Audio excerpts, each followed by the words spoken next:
আসসালামু আলাইকুম। আজকে আমরা দেখব অ্যাটাচমেন্ট বুকস নামে যে অপশনটি আছে সেটি। প্রথমত আমরা চলে যাচ্ছি অ্যাটাচমেন্টস বুকসে, সেখান থেকে চলে যাব অ্যাটাচমেন্ট টাইপে। এখান থেকে মূলত আমাদের বইয়ের যে টাইপটা থাকতে পারে, যেটা অ্যাকচুয়ালি আমরা সফটওয়্যারে তুলতে চাচ্ছি, সেই টাইপটাই আমি এখানে তুলে ফেলবো। যেমন এখানে কিছু টাইপ দেওয়া আছে পিডিএফ, ডক, সিএসভি ফাইল।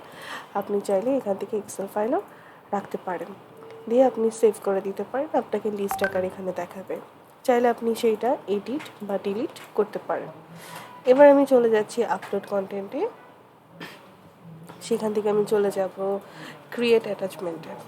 আপনি এখান থেকে আপনার মতো করে টাইটেল দিয়ে দিবেন।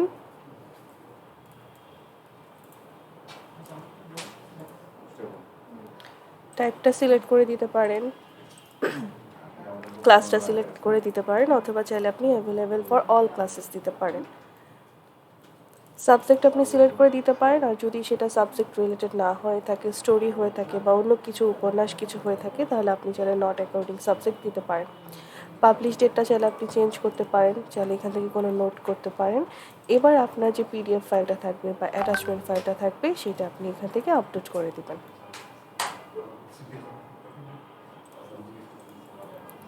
দিয়ে এখন আপনি এটাকে সেভ করে দেবেন, তাহলে দেখা যাচ্ছে আমার এখানে লিস্ট আকারে চলে আসবে।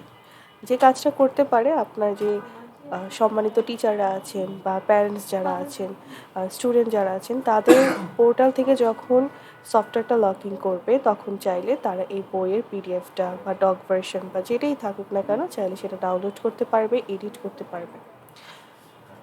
তারা শুধু ডাউনলোডটাই করতে পারবে আর কি। ধন্যবাদ সবাইকে।